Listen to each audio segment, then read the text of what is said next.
একটি দল ভোটের জন্য ধর্মকে অপব্যবহার করছে বলে অভিযোগ করেছেন বিএনপি নির্বাচন পরিচালনা কমিটির মুখপাত্র মাহদী আমিন। তিনি বলেন, এই দলের মধ্যে জাল ভোটের প্রস্তুতি দেখা যাচ্ছে, যা রাজনৈতিক দেউলিয়াত্বের প্রমাণ। একটি নির্দিষ্ট দলের ক্রমাগত অপপ্রচার সহিংস রাজনীতির ইঙ্গিত বহন করে বলেও মন্তব্য করেন তিনি। এদিকে ঠাকুরগাঁওয়ে এক সংবাদ সম্মেলনে বিএনপি নিরঙ্কুশ জয়ের বিষয়ে আশা জানান দলের মহাসচিব মির্জা ফখরুল ইসলাম আলমগীর। তানজিদ ভুঁইয়ার প্রতিবেদন।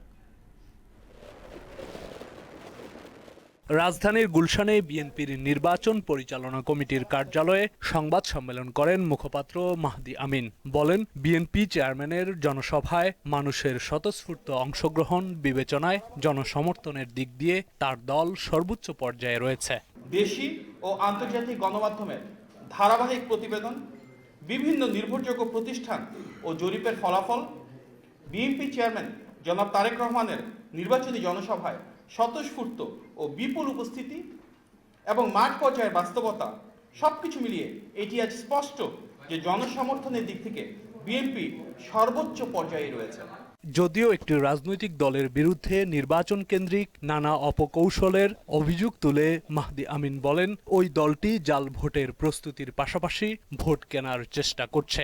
একটি নির্দিষ্ট রাজনৈতিক দল ক্রমাগত অপপ্রচার ছড়াচ্ছে, সহিংস রাজনীতির ইঙ্গিত দিচ্ছে, ধর্মকে রাজনৈতিক স্বার্থে অপব্যবহার করে ভোট চাইছে এবং এমনকি জাল ভোটের প্রস্তুতিও গ্রহণ করছে।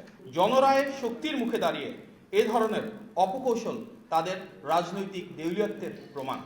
ভোট ইঞ্জিনিয়ারিং এর অপচেষ্টাকে রাজনৈতিক দেউলিয়াত্ব বলে উল্লেখ করেন বিএনপির নির্বাচন পরিচালনা কমিটির মুখপাত্র। স্বয়ং ওই দলের দলীয় প্রধানের আসনে টাকা দিয়ে ভোট কেনার অপপ্রয়াস চলছে। তাহলে চিন্তা করুন, দেশব্যাপী দলটি কি করছে। নির্বাচনী আচরণবিধির এই লঙ্ঘন, একাধারে জনবিচ্ছিন্নতা, আমরা এই ধরনের প্রতিটি ঘটনায় অতি দ্রুত স্থানীয় প্রশাসন তথা রিটার্নিং অফিসার ও আইন শৃঙ্খলা বাহিনীর হস্তক্ষেপ কামনা করছি। অবাধ, সুষ্ঠু, গ্রহণযোগ্য নির্বাচন হলে বিএনপির নিরঙ্কুশ বিজয় অনিবার্য বলেও মনে করেন মাহদী আমিন।